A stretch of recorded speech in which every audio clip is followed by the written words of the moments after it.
Hey there, my name is Luis Duarte and you are in Brazilian Council. Here we talk about international relations and language learning.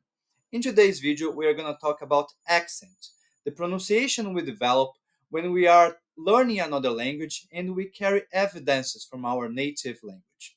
First thing I'd like to mention is that it's very common for people in general when they are learning another language to get very worried about these evidences they bring from their native language. And when I was studying international relations, I had a professor who had worked at the United Nations, and he said, the people who must worry about their accent are spies. Spies, if they give away they are not native, this has huge consequences to them, serious ones. But this is not the reality for most of us. Using English or Spanish, French for working or leisure, free time, it doesn't carry that much pressure. The point is, we need to be understood.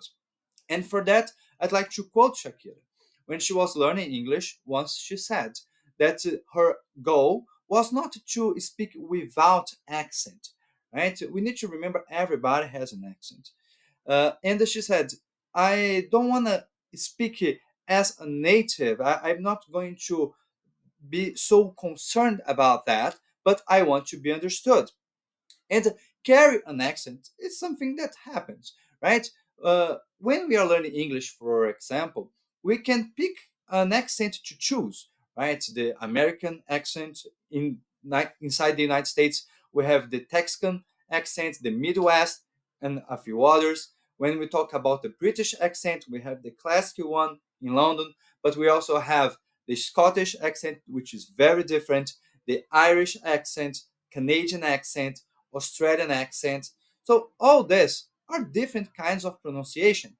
And when we are learning a new language, we can select one of those areas to try to mimic, to try to reproduce the same idea. Right? When we go for Spanish, we have similar situations. We have the Spanish pronunciation from Spain, Mexico, Colombia, Peru, and we also have the most strong one, the most recognizable accent, that's the Platense accent, which is quite particular to Uruguay and Buenos Aires, the metropolitan region of Buenos Aires. If you go to other areas of Argentina, the accent is already varies a little bit more. So when we are learning a new language, it's natural for us to try to pick one and go after that, right? So you're gonna focus in the American English. You're gonna listen and watch a lot of material from United States. If you want to sound more like a British, you are going to get more materials, more movies, series from England, right? This it's something that we can do that we can it can help us to mimic and sound like a native. But let me give you a few examples, okay? Steve Kaufman, a Canadian polyglot that I like a lot, his material, and I recommend for those who are interested in the subject. He told a story of a man who was studying French and he had a very tough, a very bad pronunciation in French. He was carrying his English pronunciation into his pronunciation of French words. He was criticized by his classmates and the teacher in a constructive way, but he was criticized in a way that he should try to do something about it. Then one day, this guy went to class dressed up as a Frenchman, right? Taking the classic stereotype of a Frenchman, and he tried to impersonate, to act, right, as he was in a play. And the thing is, at first, it could look like he was playing or mocking, but in reality, he started to sound much better, right? His French was much clearer after that. This is one thing. When we are in another country learning a new language, we should embrace that new way of pronunciation. When I was in my exchange in Spain, I was talking to a Spanish lady who had been to Portugal for a while, and she asked me to talk with her in Portuguese.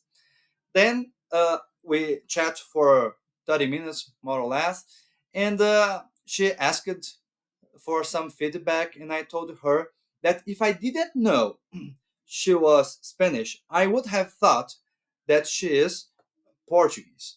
But I believe that the Portuguese who talked to her would realize the moments where she gave herself away, when she indicates that her pronunciation was not so clear for Portuguese pronunciation of Portugal. But for me, who am a Brazilian, for me to look like she was Portuguese, right?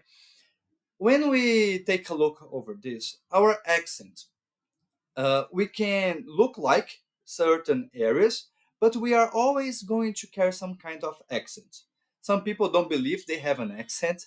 So, for those cases, I recommend them travel, go to another region or another country that speaks the same language as yours, and you're going to see that many the people there are going to ask you, oh, very nice accent, where are you from, right?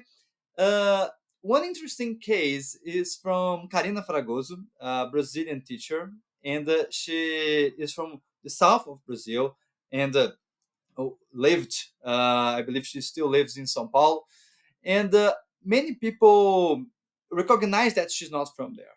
And she says, look, I'm a Brazilian speaking in Brazil, and the people can notice that I'm not from a certain city, right? If this happens with your own native language, certainly something is going to go to your second language, third language, and so on.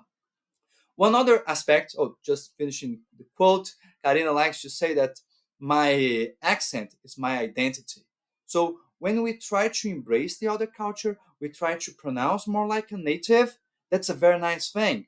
But don't worry about your accent, because this is also a sign of your identity, where you come from, right? So there is no shame on this. The point is, our communication must be clear. When I was in Spain, I was chatting with some friends for a while, and one of them turned to me and said, "Oh, Luis, you can go back to Brazil and say you are fluent in Spanish." So, oh, thanks, appreciate it. And how about my accent? And he turned to me and said, "Oh, it's terrible. You start speaking, we realize you're not from here." Right? Nevertheless, he told me I was fluent. And this is the thing, right? You are capable of communicating. When you don't worry so much about your accent, you embrace those opportunities. When I was in one of the subjects in Spain, my colleagues who were all Spanish, they asked me to take the lead in a group presentation that afterwards we would have the Q&A, right? Questions and answers. And I was honored by this. At some point, I felt a little worried, but I took the position, and I felt pretty comfortable doing that. That's the thing. You should embrace the opportunities, right? Benny Lewis, another polyglot, he is Irish. He said that when he was in Egypt working on his Arabic, he would go to restaurants, stores, trying to talk to people. And despite the fact that he came speaking in Arabic, people start talking to him in English. And he didn't know why his Arabic wasn't working, right? And noticing how the men dressed in Egypt, he realized they didn't have a beard as he had. They had a mustache, and the clothes were a little bit different. So he took a time, changed his wardrobe, changed his clothing, left only his mustache, and a magic happened afterwards. Right? People start talking to him in Arabic. This is the same idea of the Frenchman. Right? The point is, something that at first can be strange to you, can be like you are just acting, in fact can be the real game, the real thing that will make the difference on your language evolution, right? So go for that, embrace the other culture.